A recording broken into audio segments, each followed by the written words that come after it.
अरे भाग्यवान, मेरे जूते कहाँ रखे हैं? मुझे बाहर जाने में देर हो रही है। तभी मालती कमरे में आती है। ये रहे आपकी जूते। मैं इन्हें साफ करने के लिए ले गई थी। अरे वाह, तुम कितनी समझदार हो। मेरे बिना कुछ कहे ही सारे काम कर देती हो। तभी मालती झिझकते हुए रमेश से कहती है, सुनिए जी, आपसे एक बात कहूँ, बुरा तो नहीं मानेंगे ना? अरे नहीं नहीं, बेफिक्र होकर कहो। शादी से पहले मैं अपने मायके में नौकरी करती थी। मैं चाहती हूँ कि अब मैं फिर से नौकरी करना शुरू कर दूं। वैसे भी सारा दिन घर में बोर हो जाती हूँ। देखो मालती, तुम्हारे नौकरी करने से मुझे कोई ऐतराज नहीं है, लेकिन तुम्हें एक बात बता दूं, हमारे खानदान में आज तक कभी किसी औरत ने नौकरी नहीं की। फिर भी एक बार तुम माँ से पूछ कर देखो, अगर वो तुम्हें नौकरी करने की इजाजत दे देती है तो अच्छी बात है। रमेश वहाँ से चला जाता है। फिर उसी शाम मालती अपनी सास के पैर दबा रही होती है। तभी उसकी सास मालती से कहती है, अरे क्या बात है बहू, आज तो ठीक तरह से मेरे पैर नहीं दबा रही। किसी ख्याल में खोई पड़ी है क्या? मैं भी तो जानूं आखिर बात क्या है। दरअसल वो माँ जी। अरे हाँ हाँ बोलो, इतना सोच क्यों रही हो? माँ जी, अगर आप बुरा न माने तो मैं नौकरी करना चाहती हूँ। घर के काम करने के बाद मेरे पास काफी वक्त बच जाता है। मालती की ये बात सुनकर उसकी सास गुस्से में कहती है, अरे बहू, तेरी तबीयत तो ठीक है ना? आज ये कैसी बहकी बातें कर रही है? भला हमारे खानदान में आज तक कभी किसी औरत ने नौकरी की है जो तू नौकरी करने की बात कर रही है, हैं? अरे बहू, तू क्या रिश्तेदारी में हमारी नाक कटाना चाहती है? जितना जल्दी हो सके अपने दिमाग से नौकरी का भूत उतार दे, और अब जा, जल्दी से रसोई में जा, खाना बनाने का वक्त हो रहा है। मालती मन मार कर खाना पकाने के लिए रसोई घर में चली जाती है। अगले दिन, नमस्ते माँ जी, कैसी हैं आप? अरे आओ आओ दिवाकर बेटा, बैठो, मैं तुम्हारे लिए चाय मंगाती हूँ। बहू, जरा एक कप चाय तो लेती आना। फिर दिवाकर एक फाइल खोलकर मालती की सास के सामने रख देता है। ये देखिए माँ जी, ये है पिछले महीने का हिसाब और ये रहे मुनाफे के रुपए। एक बार हिसाब देख लीजिए और इन कागजों पर अपने दस्तखत कर दीजिए। अरे दिवाकर बेटा, मैंने भला आज तक कभी तेरा हिसाब देखा है जो अब देखूंगी? ला बता, कहाँ दस्तखत करूं?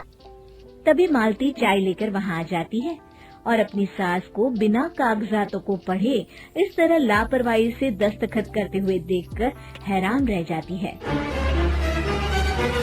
अच्छा माँ जी, अब मैं चलता हूँ, फैक्ट्री में बहुत काम है। फिर दिवाकर वहाँ से चला जाता है। कुछ दिनों बाद मालती बाजार में कुछ सामान खरीद रही होती है। तभी एक बूढ़ा आदमी उसे आवाज देता है, अरे मालती बेटी, कैसी हो? मुझे पहचाना? मैं तुम्हारी कंपनी में मुनीम का काम करता हूँ। हाँ चाचा जी, मैं आपको बिल्कुल पहचानती हूँ। कहिए, कैसे हैं आप? मैं तो ठीक हूँ। कंपनी में कुछ भी ठीक नहीं चल रहा, यहाँ तक कि हमें ठीक वक्त पर तनख्वाह भी नहीं मिलती। ये आप क्या कह रहे हैं? अब क्या बताऊँ, आप लोग तो कभी हिसाब किताब देखने दफ्तर आते नहीं। मेरी मानो तो एक बार आप लोग दफ्तर आकर सारा हिसाब किताब देख लो, आपको असलियत पता चल जाएगी। अच्छा बेटी, अब मैं चलता हूँ, देर हो रही है। फिर वो बूढ़ा वहाँ से चला जाता है। वहीं दूसरी तरफ मालती घर पहुंचकर अपनी सास को सारी बात बताती है। तभी वहाँ रमेश भी आ जाता है, लेकिन मालती की सास मालती की किसी भी बात पर विश्वास नहीं करती। तभी रमेश कहता है, अरे माँ, बिना आग के कभी धुआं नहीं उठता। जब मालती इतना कह रही है तो हमें एक बार दफ्तर चलकर देख लेना चाहिए। वैसे भी हम लोग काफी दिन से अपने दफ्तर नहीं गए हैं। इस तरह किसी एक आदमी के भरोसे काम छोड़ना मुझे भी ठीक नहीं लगता। अगले दिन वे सभी अपने दफ्तर पहुंचते हैं और सीधे दिवाकर के कैबिन में जाते हैं। अचानक सबको एक साथ देखकर दिवाकर चौंक जाता है। अरे माँ जी, आप सब लोग अचानक यहाँ कैसे आ गए? अगर कुछ काम था तो मुझे एक फोन कर दिया होता, मैं आपके घर आ जाता।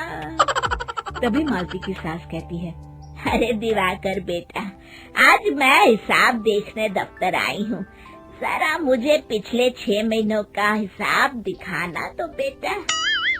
दिवाकर घबराते हुए हिसाब की फाइल मालती की सास को देता है। मालती की सास फाइल लेकर मालती को देती है और कहती है, ले बहू, देख ले हिसाब। मालती फाइल को बड़े गौर से देखती है और अगले ही पल उसे सारी गड़बड़ी समझ में आ जाती है। वो अपनी सास से कहती है, माँ जी, मुनीम चाचा बिल्कुल सही कह रहे थे। हमारी कंपनी में पिछले 6 महीनों में जितना मुनाफा हुआ है, हमें उसका आधा पैसा भी नहीं मिला। यूँ समझ लीजिए कि 1 रुपये में सिर्फ चवन्नी ही हमारे हाथों में आई है। मालती की बातें सुनकर मालती की सास गुस्से से दिवाकर को पूछती है, क्यों दिवाकर, मेरी बहू जो कह रही है वो सच है? दिवाकर समझ जाता है आज उसका भांडा फूट चुका है। वो गिड़गिड़ाते हुए कहता है, मुझे माफ कर दीजिए माँ जी, मैं पैसों के लालच में अंधा हो गया था। अरे वाह दिवाकर, तू तो एक नंबर का चोर निकला। इतने दिनों से मैं तुझ पर आंख बंद करके भरोसा करती रही और तू मुझे ही चुना लगाता रहा। अभी के अभी निकल यहाँ से और दोबारा अपनी शक्ल मत दिखाना। दिवाकर वहाँ से भाग जाता है। मालती की सास मालती को शाबाशी देते हुए कहती है, बहू, आज मैं समझ गई कि पढ़ाई लिखाई हमारी जिंदगी में कितनी जरूरी है। मैं बहुत किस्मत वाली हूँ जो मुझे तुझ जैसी बहू मिली है।